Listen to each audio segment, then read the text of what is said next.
Hi guys, so for today's mini vlog, panibagong araw, panibagong ganap na naman ang nangyari sa buong maghapon. Just keep on watching! At kinaumagahan nga, magkakaroon nga kami ng educational tour. Kaya nga nagpiprint nga ako dito ng parent consent para nga makasama ako. Dahil hindi daw papayagan sumama kapag wala daw parent consent. At alas 2 nga to ng madaling araw, nakaready na nga dito yung mga bus na sasakyan ng mga estudyante. Kasama ko nga lang dito yung mga kaibigan ko, hindi pa nga daw sila nag-uumagahan dyan. Kaya nga bumili nga lang sila ng burger para nga daw pagkain nila mamayang alas 6. At hindi na nga din ako bumili dahil expected ko naman na magkakaroon nga ng bus stop. At hindi ko nga naipasok yung motor ko, pero sabi nga nung nag-meeting kami pwede daw ipasok, pero hindi ko naipasok guys. At fast forward nga, nandito na nga kami sa room at kasama ko nga lang dito yung mga klase ko, nag-aantay nga sila ng mga wala pa. Inaantok pa nga ako dyan dahil 2 hours pa nga lang yung tulog ko. Guys, feeling ko ito na yung pinaka-last na educational tour namin dito sa school. Dahil hopefully at sana nga makagraduate na si It's Emil Vlogs. At shoutout nga pala kay Ma'am Jenny dyan at napakaaga nga pala gumising niya no at napaka-fresh. Umagang-umaga nga, napaka-hyper nga dito ni Kojak at ito nga si Ma'am Daus. Baka Ma'am Daus yan.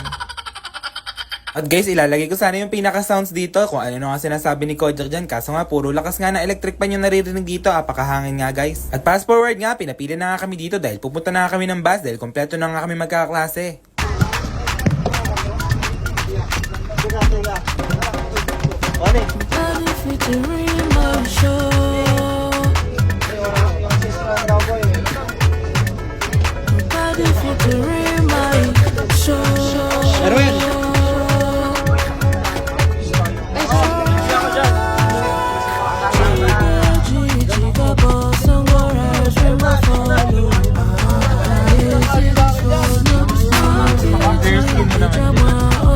At yes, umaga na nga at katabi ko nga dito si J. Chris, kagigising nga lang yan at ako nga guys, hindi nga ako nakatulog. And hindi nga ako nakakatulog talaga kapag nasa sasakyan. At nakakamiss nga talaga bumiyahe papuntang Manila dahil nakakatuwa nga dun at maganda nga. At fast forward nga, malapit na kami dito sa NLEX at mahamog-hamog pa nga dyan oh. At shoutout nga pala sa kaibigan ko na si Kojak, kaya nga siya oh.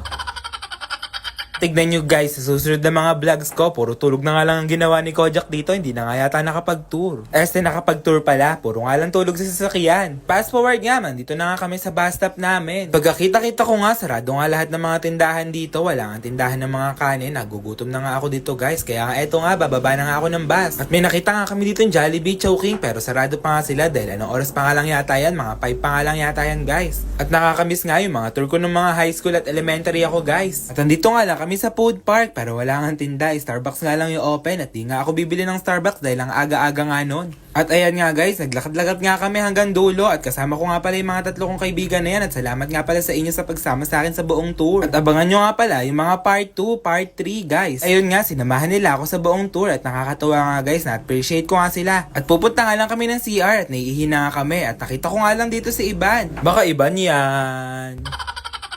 Balik na nga kami dito ng bus, wala nga kami nabili kahit ano nga dahil sarado nga iyon. At ayan nga guys, parang napagod na nga lang yata kami, sana nga naitulog na nga lang namin yung kaysa sa pagbili at paghanap ng mga pagkain. At buti nga guys, hindi pa ako nagugutom dito pero ayan nga, sana nga hindi nga ako magutom hanggang mamaya. At nakita ko nga lang dito yung mga second year na kumakaway, isama ko daw sila sa vlog. Shoutout sa inyo guys!